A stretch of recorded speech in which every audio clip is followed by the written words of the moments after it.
Well, God bless you, everyone. Thank you so very much for joining us today here on the set of Kingdom Voice. My name is Apostle Lance Bellany, and it is my pleasure to have you here with us, to join us, to be a part of the broadcast and the journey that we take on a weekly basis into the kingdom as we share truths of life, truths of the kingdom from an apostolic perspective. And so thank you so very much for joining us and being a part of the broadcast.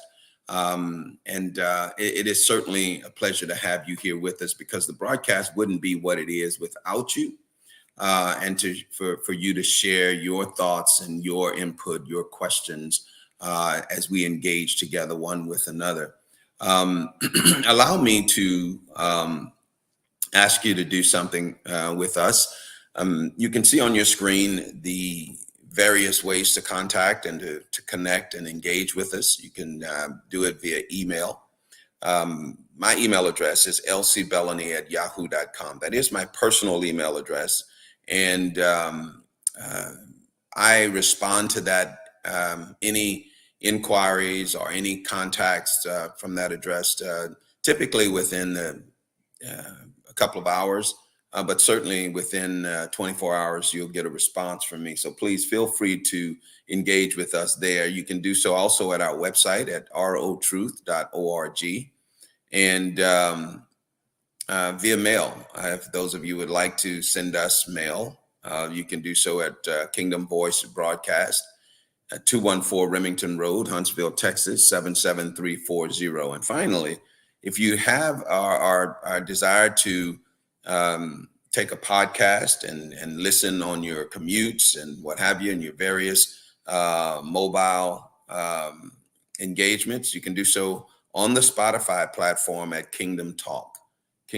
So thank you so very much for being a part of the broadcast and sharing with us as we journey together into the kingdom. So last week, as we get started today, last week we had a guest that we invited to come back because wanted to continue our discussion about her journey and and I'm going to call it her heroic journey to overcome and to deal with cancer and to overcome cancer, to begin a spiritual engagement that she is going to share with us in her own words.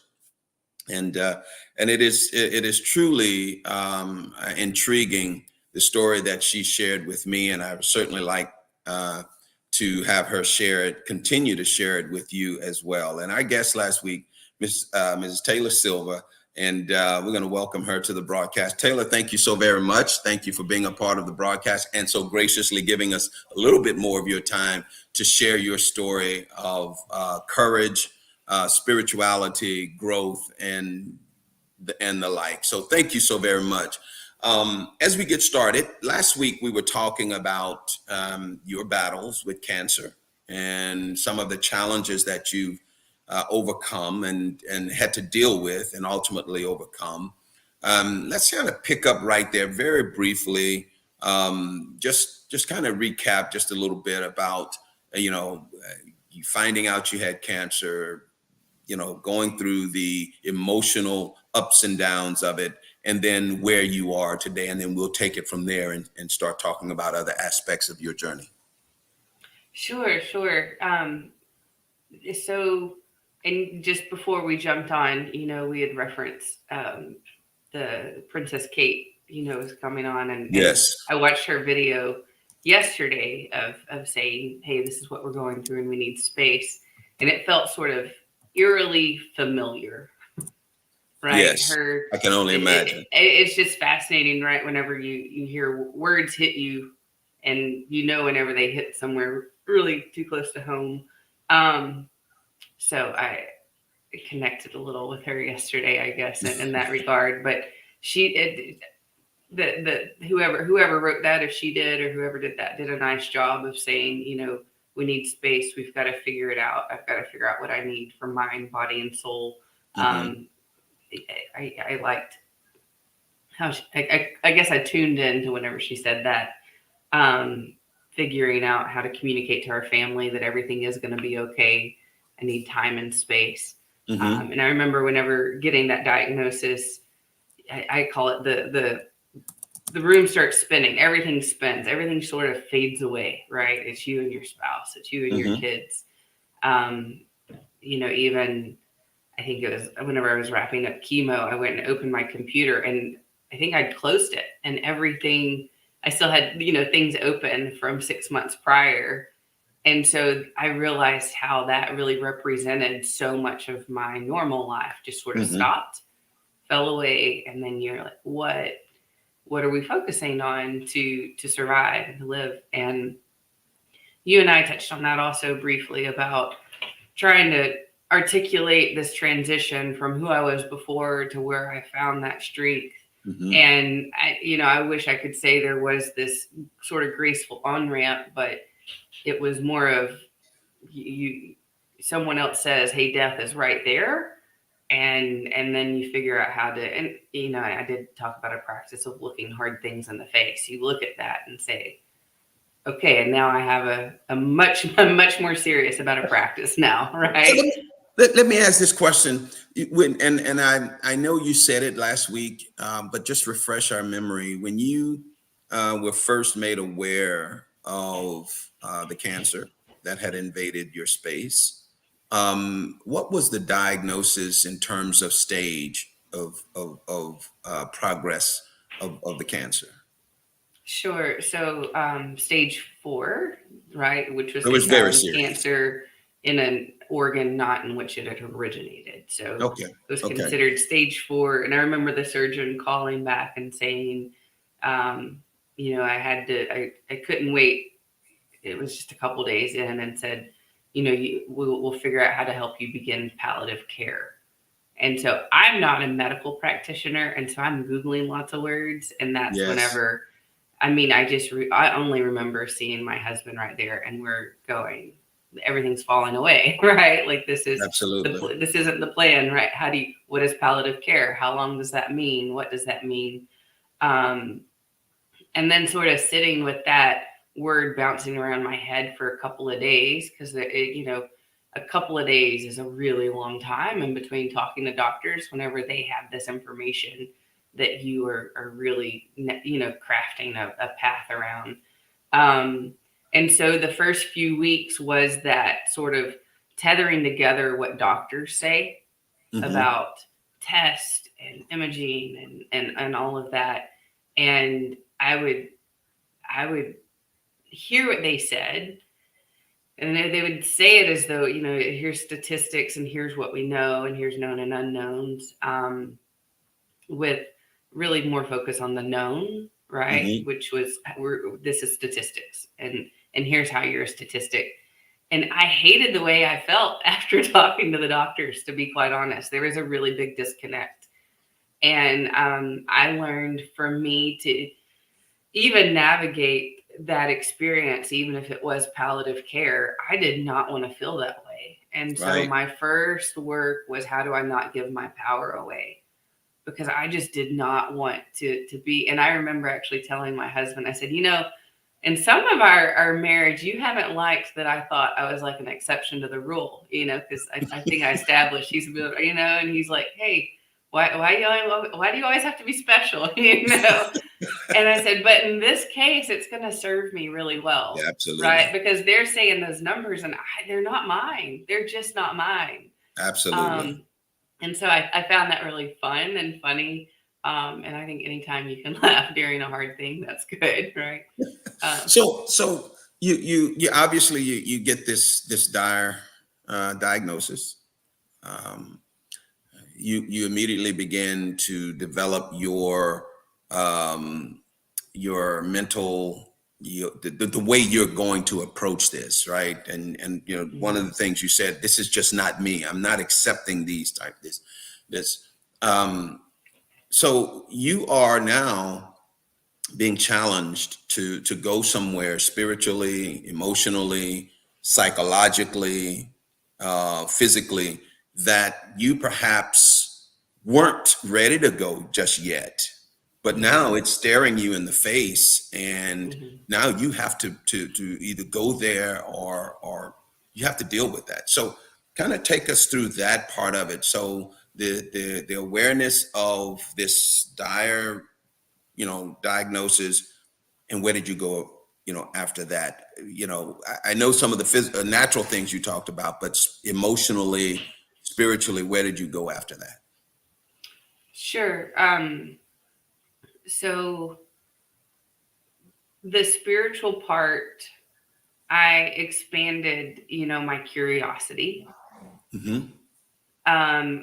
I tried to understand what was true, right? I think in my younger years, I sort of looked at what I did not like about different religious dogmas and why I did not, want to lean into them. And then with the spiritual side of things, I saw what is true about everything, and it's fascinating taking that reframed approach. You can start seeing so many similarities Mm-hmm. in different little truths, not the differences. What do we all have in common? What do they all have in common? And what is that lowest common denominator? And so this idea of simply deepening a spiritual connection. Little things as basic as there are women in my neighborhood, and I would call them and say, I don't really know what it means to ask to be prayed over. And everybody goes it's somewhere different on Sunday, but can we get Absolutely. together and have coffee? And I just need a hug and a prayer and just say, and it was fascinating how that did two things. Not only did I have the comfort of using others' positive, really they all brought hope, a lot of hope and hopeful messages and examples of healing. And they could pour that in physically. I would get lighter. But then it also created this space for reciprocity between me and the neighbors.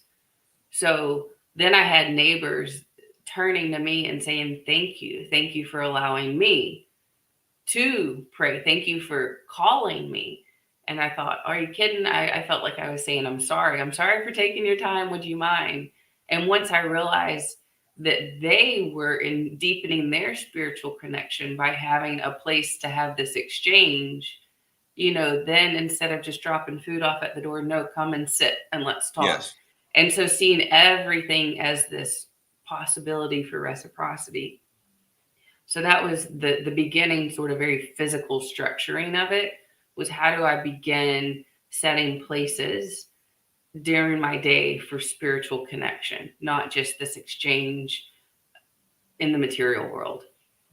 So when you mention spiritual connection, that conjures up some thoughts in people's minds, right? It sends them back to their religious perspective. It sends them to their super religious perspectives. For you, what did that mean for Taylor Silva? Your Sure. spiritual, heightening of your spiritual awareness. Where did that take you for, on this journey?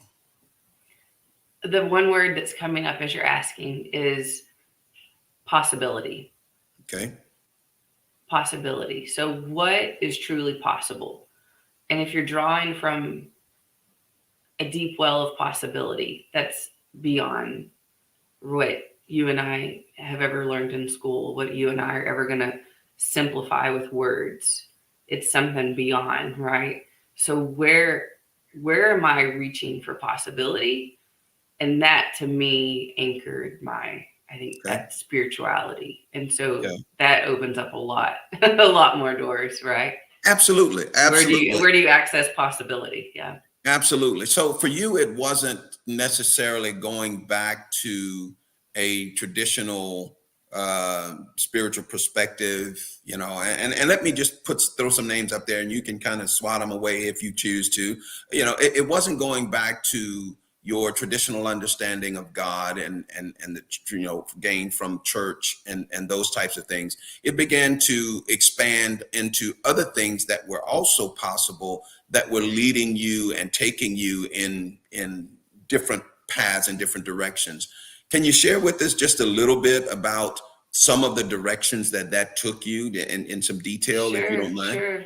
Yes, and I think you might get a kick out of this because I probably started bioengineering myself. I was exposed to something called the Silva method, not ours. It's it's a fellow long before, and he was actually a radio operator, I think was his story, and he started understanding and different ways to play with the mind. I think the exercise began with helping his kids with homework, and then he had expanded to really powerful ways from there. Joe Dispenza, he has a very approachable way of meditating and basically releasing. You release. One of his main meditations is you're nowhere with no place and no thing and no time. So you're actually releasing all these narratives, and that's opening space. So I began practices of saying, if I'm trying to access possibility with my current condition and I'm wanting it to change a state, how do I set the conditions within my body, like almost tuning in like an antenna, tuning in to what I'm wanting to receive.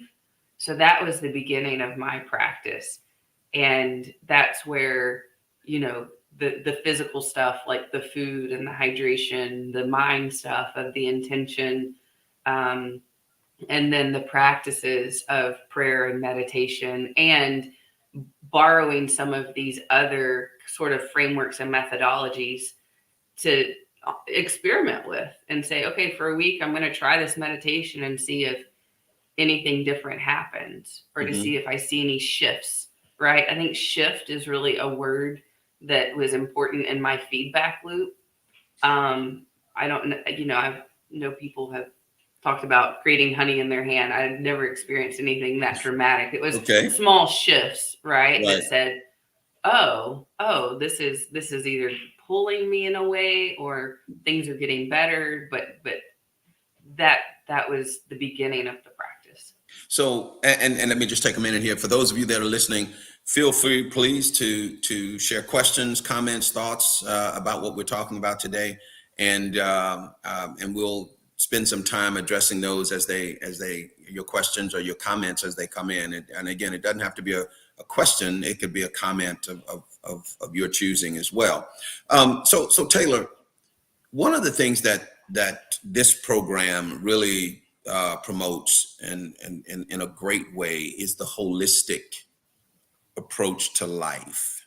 Okay, there is no, and again, I'm speaking from the platform of this broadcast, this program, Kingdom Voice. There is no single source of connecting with the divine.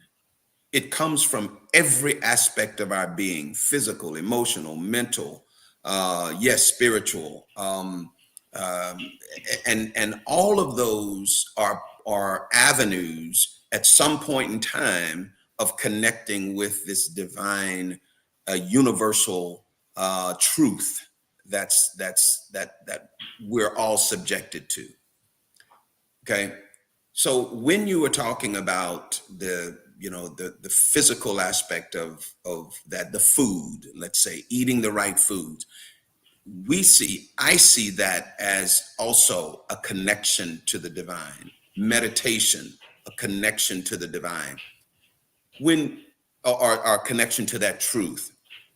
When you were going through all of those things, you mentioned the breathing part of your journey where you learned how to breathe. What did that do, and how did that play a role in your journey to healing? Sure. No, that's a thank you for bringing that up. So that particular practice is called breath work, and it's called holotropic breath work. So it's more than, the square breath or calming yourself in a stressful situation. Right. And it's a more of a modern practice that's kind of been developed and advanced. And you have a guide, and you begin a pattern breathing, which well, I should say first you begin setting an intention, and you talk about what it is that's sort of your challenge or what your possible block could be. Whenever you begin this pattern breathing, after about 5 minutes, this is more biohacking though. Your brain sort of switches gears because it's the only autonomic system that you can take control of. I mean, you can sort of think about lowering your heart rate if you're you do that with breath, right? What are all of the different things that immune response? I know there's the Wim Hof method, and he's been measured. He does it with his breath. So the breath is what you can take control of, and whenever you take control of that, your brain, there are different things that happen that I can't explain, but what I understand is it sort of switches gears and it goes, oh, we've been hijacked. We are now going to access information differently. And part of that taps into your subconscious, which, as you know, very small. We run our conscious level is a very small amount of our computing power, and we're mainly subconscious. Subconscious, yes. Yes, and so the breath work then begins. It's I would liken it to a lucid dream. You might have images or sensations, and if you want to accelerate or brake, you either breathe in more or you just sort of can hold your breath, and then you'll come back to just normal state. So if you learn to breathe, you begin to explore things that your subconscious has held. And so I would do this at regular intervals to explore what it was, and that either was really holding me back, like where my challenges for growth were, where my fears were, what was like an experience. You can even uncover specific experiences around like where it all started, where that, the dog that bit you in your childhood sort of thing. Yeah. It's just as a really powerful way to go and upgrade your software, honestly, and access that. And through that, I remember there was a guided moment of feeling connected, absolutely connected. Like I could not feel a separation, between my hand and the next molecule. And there is something about that experience of being, and it's called a somatic experience, whenever you know something in your body, not just a knowing here. So the breath work was, I think it upped my game, right? It upped my game to be able level up, because I didn't have to read all these books or have conversations or have it make sense here. In an hour-long session, all of a sudden I just knew everything was interconnected. Everything is love. Everything is in service. There is possibility. And then I could work clearly from that. And I wasn't working from this scarcity mindset or with limitations from narratives, as we live. Sure. I was just releasing. So yet again, subtracting, not adding. Not adding. It's interesting. You talk about the limitation mindset. We're often taught, and through life experiences, through mentoring from parents, from brothers and relatives, and whatever, that we're mentored into a place of limitation. Okay. Did you see, or do you remember a definitive moment when you went from limitation to possibility?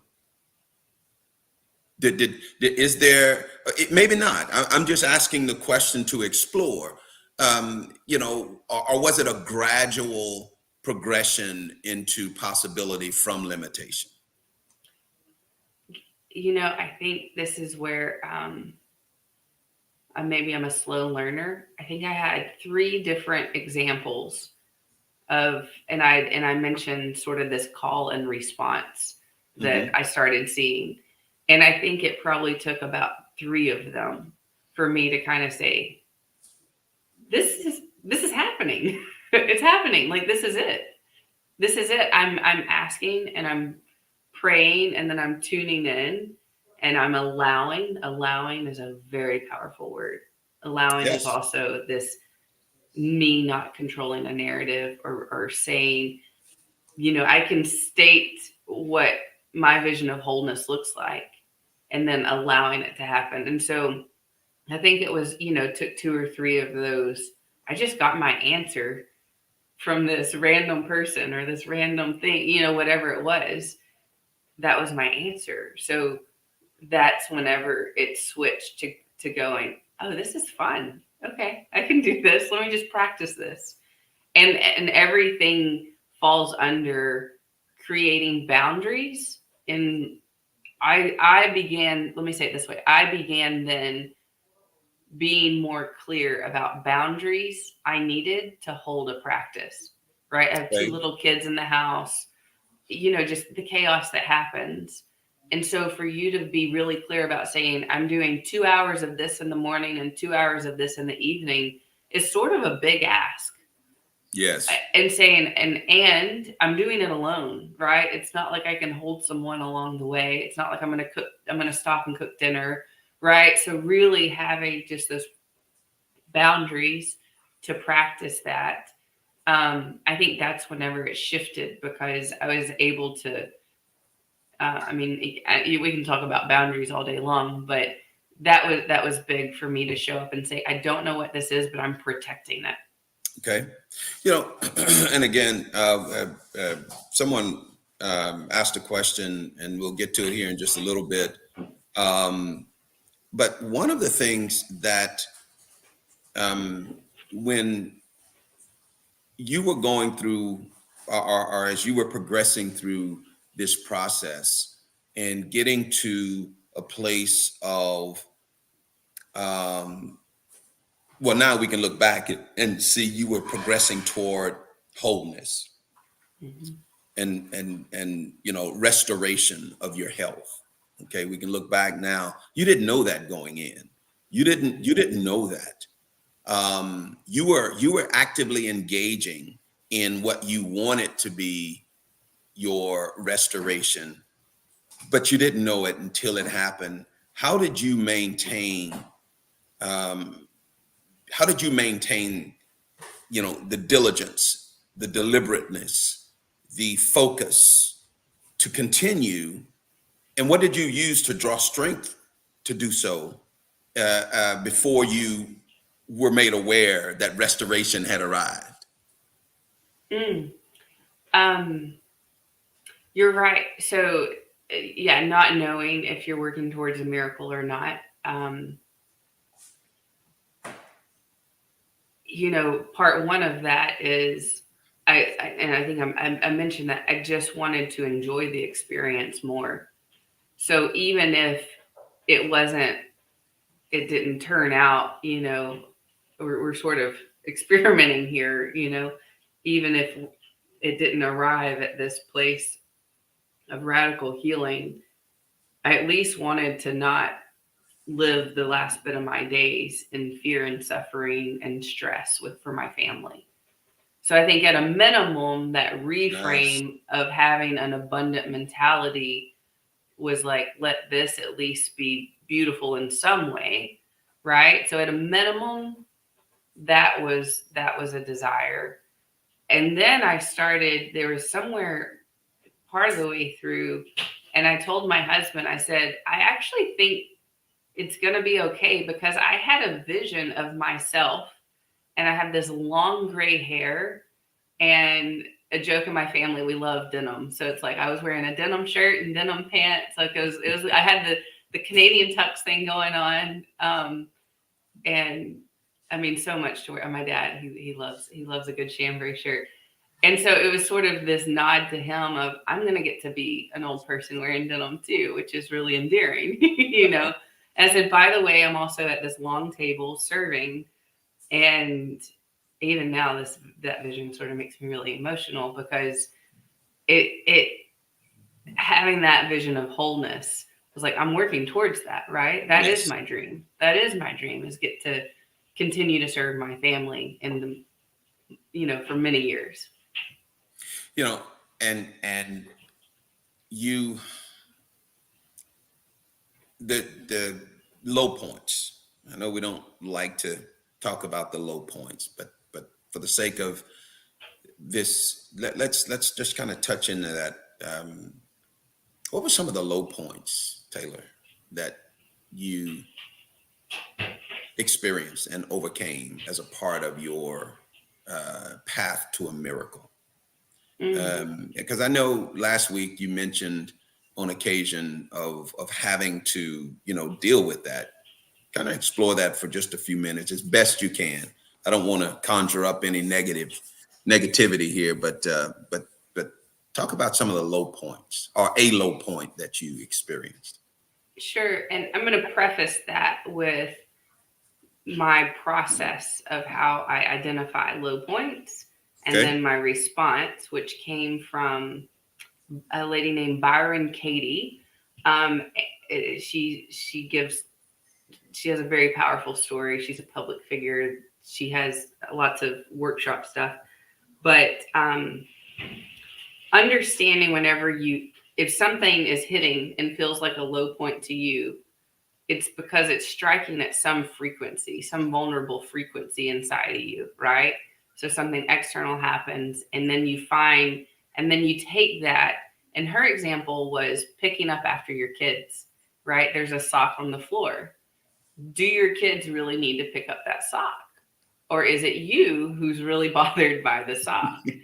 And so it's fascinating, and I'll answer in my house. Sometimes it's still both of us, right? But some days I probably pick up more socks with a happy heart because I know that's my thing. That's my thing, that something out of order bothered me. And so then whenever you say low points, what probably fell into my theme of low points we're all under this category of when I lost control, when you realize you're not driving the bus and it feels so bad because we have this illusion of control that Yep. we get to run and eat and, save the money and everything will be fine. You're checking all the boxes of being a human and you've got the spreadsheet till you're 90 and right. And so whenever anything deviates off of that, things are out of your control. Those were my low points. So if death was closer, if the cancer did not respond to anything I was doing, whether it be chemo or the herbs or the fasting or the praying, like that lack of control, I think was typically any low point. And then I think I had a tool in place that helped me identify it and say, oh, I see it not because it's an actual low point, but because there's some vulnerability inside of me. Now I can take that and I can get really curious about it. And then whenever you sense into something, you get curious, then you can start reframing. And then that's how you come out of the low point, right? Absolutely. Absolutely. So when you looked at the um, progressiveness of your journey, and the response that you physically were having to this journey that you were undertaking, and so now your body begins to respond. It begins to change in response to these things, because obviously, again, looking back in hindsight, we know something changed. Was that a gradual change? Was it in Christianity, we like to recite the story of Jesus telling the leper to go and show himself to the elders. And the scriptures say, as he went, they realized that they were healed, and one turned back to give thanks, right? So was it a gradual as you went type of experience, or was it I'm doing all of these things, and then all of a sudden one day the change happened? Which of those two experiences, and kind of walk us through how you ultimately arrived at the cancer going into remission, Sure. or the miracle It was, of healing? It was gradual. And I'll tell you, every week this was my job. My job was healing. I was afforded that luxury of saying, everything I'm doing this week is to figure out how to heal more. So every week I got stronger. And I remember it was about halfway through the chemo, and I had this fixation on learning about fasting. And it was one of these things I really needed my husband's help because he, like I said, he's the PhD, and I had all these white papers. And I said, I really need your help synthesizing this to help me figure out what is a protocol. And he had put it off a couple weeks because it didn't fit in his mind. The oncologist didn't say it, it didn't whatever, until yet again that boundary came up. And I said, this week is the week you get to help me, develop this protocol. And it was fascinating because once we came up with this methodology of learning when we thought, the healthy cells are going into hunker down mode, timing the chemo then, and then not taking in more than 200 calories until afterwards. My 8-year-old looked at me and said, Mom, you're feeling so much better. You have so much more energy. So he reflected back to me. Nice. And then by then, okay, every week, like that was a huge pivotal point of, but it's funny because even fasting is a boundary, right? You're you putting your body into mode. You're turning off some response and you're saying, this is what I'm going to do to my healthy cells. And that was huge. That was huge. And I think that's fascinating also because fasting is a practice in a lot of different religions. It is. It is. Very much so. And it's a tuning in of your body. Yes, it is. Right? I mean, you see the examples keep showing up in different ways. I would say that was the biggest one. And so, that was I think it was 72 hours every 2 weeks, less than 200 calories, a lot of electrolytes and water and green stuff. And then it seemed like my body was able to be more tuned to receive and not have to recover from chemo as much because I was just protecting it. Yeah. It's interesting. You make mention that fasting is a part of a lot of religions. And I've come to the place of understanding that fasting was here before religion was here. Mm. Okay. Life was here before religion was here. A lot of things have been hijacked by religion to make it appear that it originated within the religious construct. But the reality of it is life was here. Existence was here before religion showed up. And so religion took those things and hijacked them into their own construct and presented it back to us as you have to be over here with me in order to enjoy the benefits of this, when in reality, it is life that this belongs to. And I'm exploring these things in other parts of life, not religion. And that's one of the epiphanies that I've experienced in my walk, that and in my journey, that has really afforded me a lot of ability and latitude to get closer to truth than I ever was in religion, right?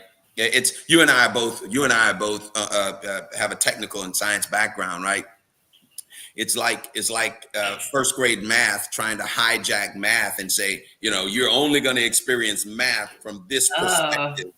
Yeah, that's a great metaphor. Yeah.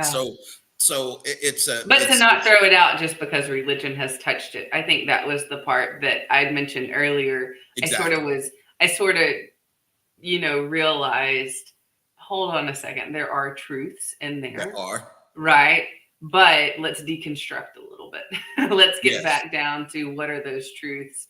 And going back, there is a lady that I mentioned. I believe I mentioned her, a mentor of mine in South Africa. And whenever I told her, I say, hey, Janet, I think like there's some stuff happening with me. I don't understand it. And she said, oh, yes. She said, so she's around a lot of leaders and religious leaders. And she might have even known, Nelson Mandela. I don't know, just really interesting lady. But she said something to the point of these religious leaders that I'm around allude to the veil is thinning. And she said, I don't know what that means, but this veil is thinning. So, I've heard other things kind of in response of this. We're in a time of energy and not so much religious dogmas anymore, right? Absolutely. And I think it's interesting. That's probably why you and I are speaking right now, Yeah. because we're comparing notes on some of those energetic There's journeys. absolutely. Yeah. It's interesting, and I'll just reflect back to similarities.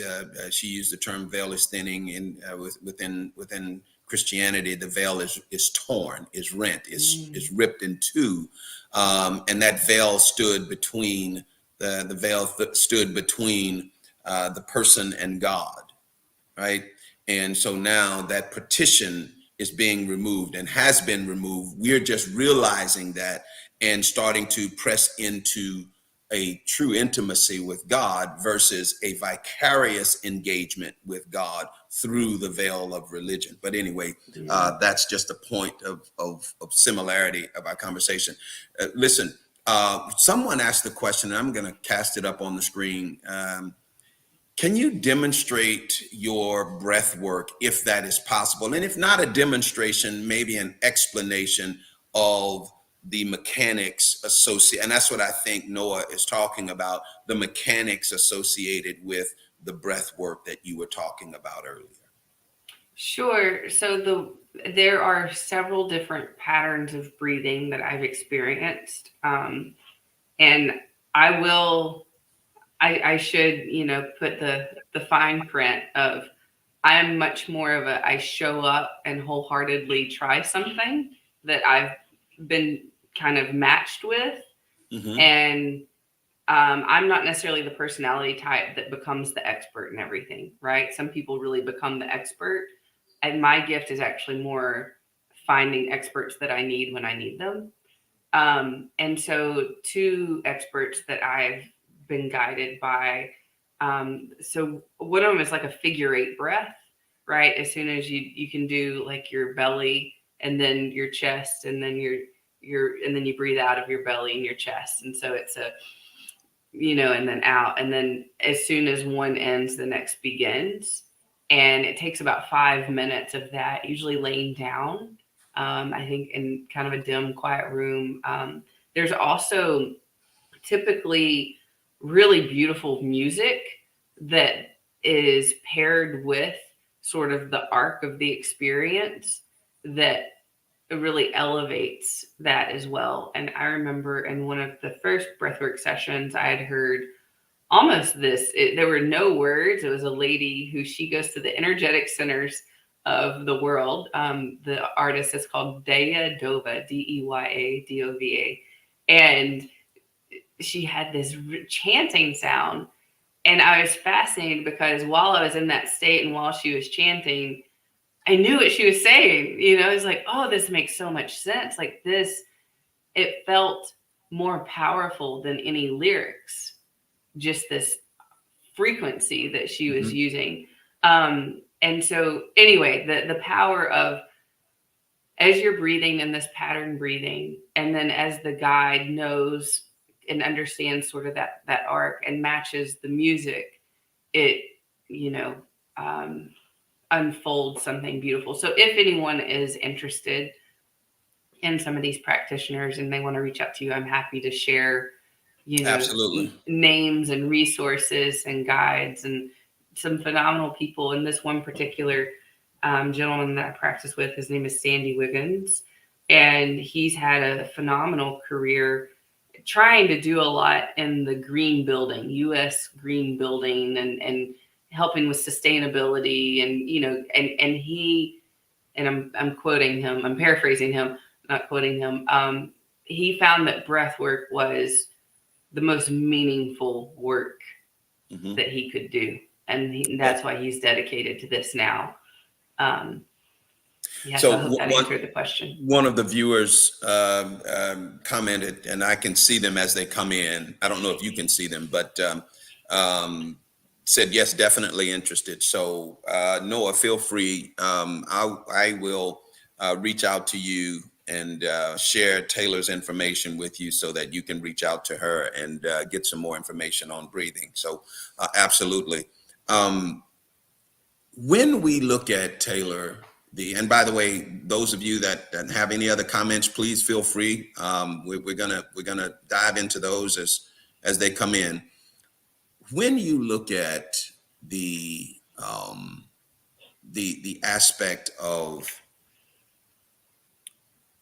the awareness, okay, the expanded awareness that you are now starting to go through. So, and so let me kind of bring us up here, and then you can take it from there. So obviously you got the diagnosis. Now you get notice and you get word that, okay, your cancer is in remission. Obviously there's jubilation, there's joy, your family is excited, your loved ones are excited. But you've already, through this process, started on a trajectory. You've shifted your trajectory of life. And now that you've gotten the good news, this trajectory is already in place. What are some of the things that you've done to maintain, to expand on that trajectory, and to even further the exploration of what you encountered along the way of this miracle? Slow down is definitely one. Whenever you close your computer for 6 months and don't open it, you've kind of recalibrated, and especially in industrial time. And one of my challenges is, and I think my big ask for myself is, how do I not fall back into patterns that led me to that? What are the things? And I actively ask myself that. Slowing down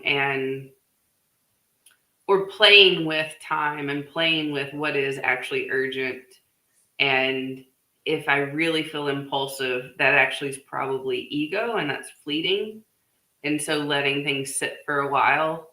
And I know also I'm able to hold a feeling, that somatic feeling of abundance, a lot more.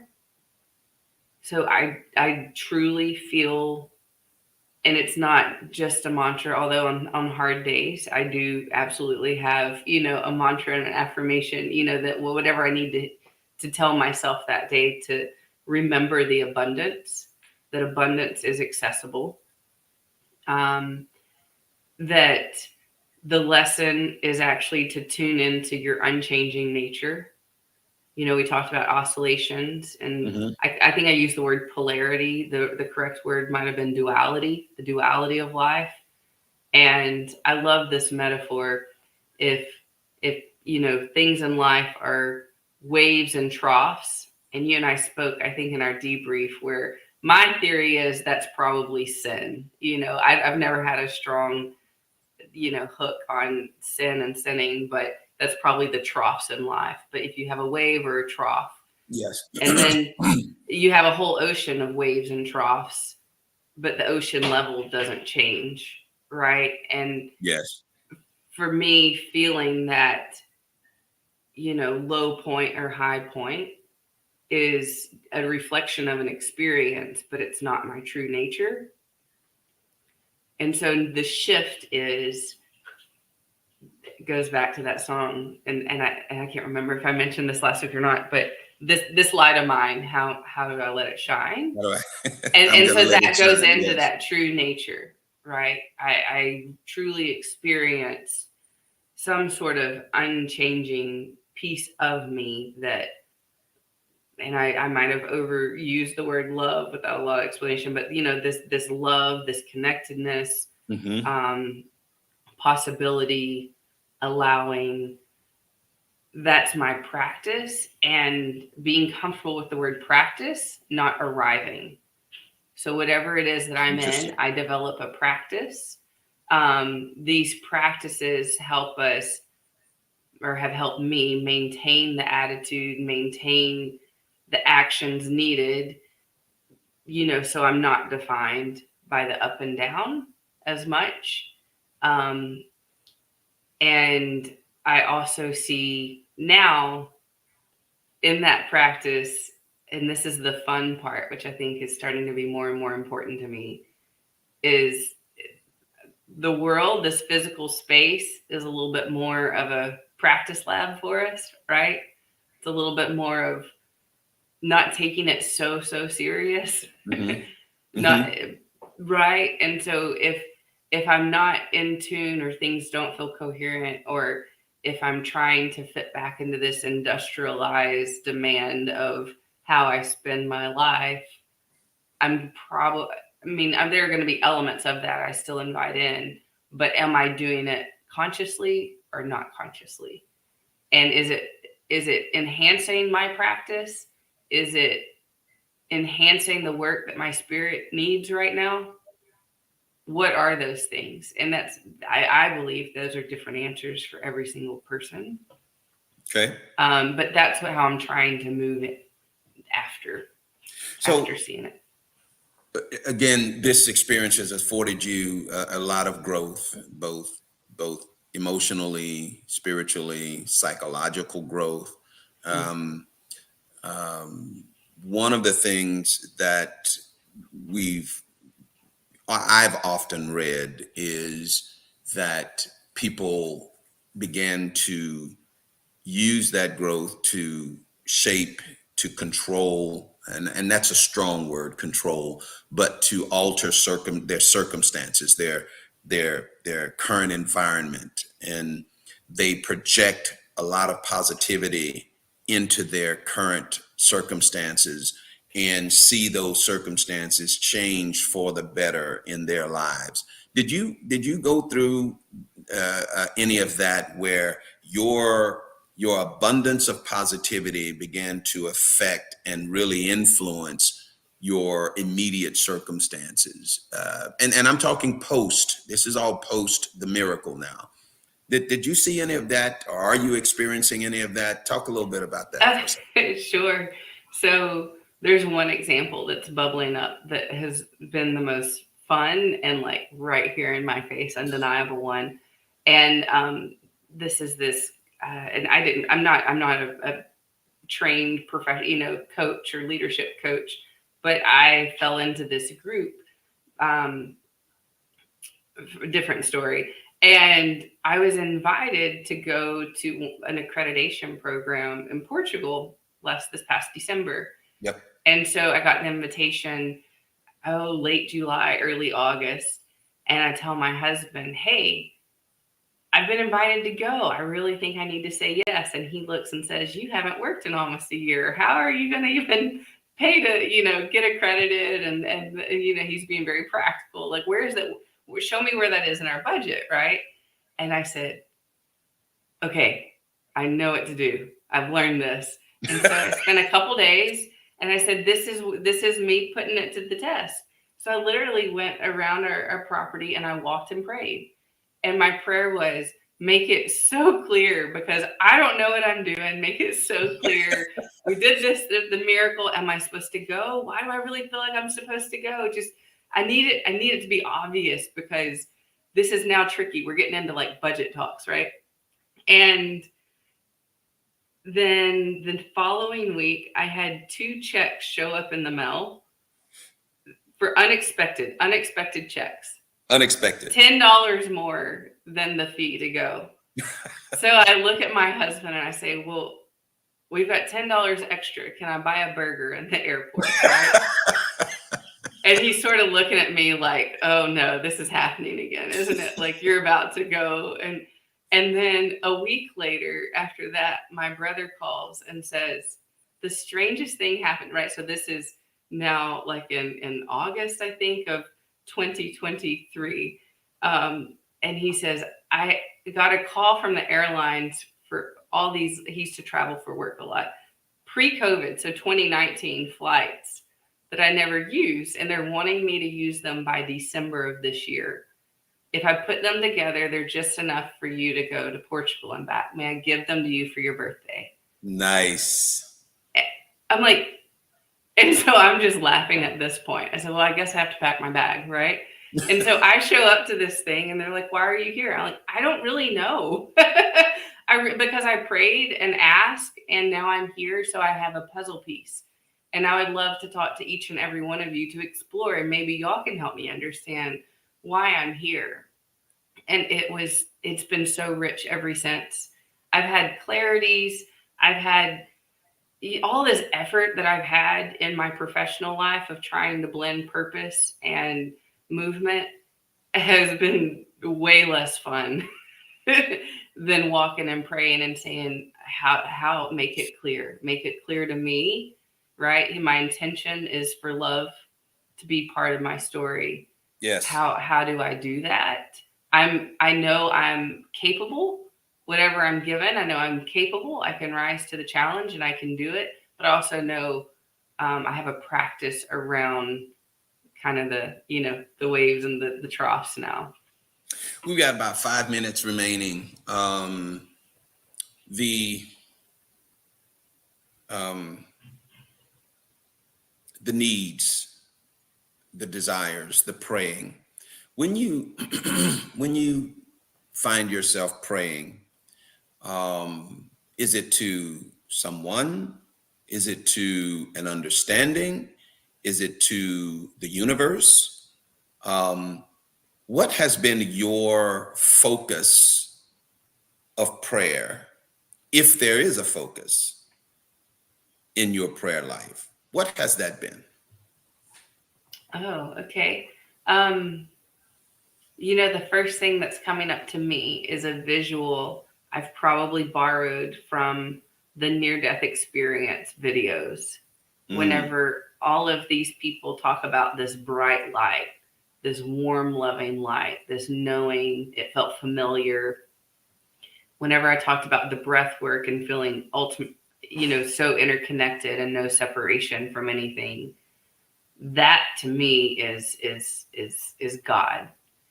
Okay. And then there are elements of how I feel like I interact, which are spirit and this divine is sort of describing the relationship to that. I talk about frequency and energy a lot. All of these sort of feel in line with the language around light and love. That's probably about as defined as I could give you right now.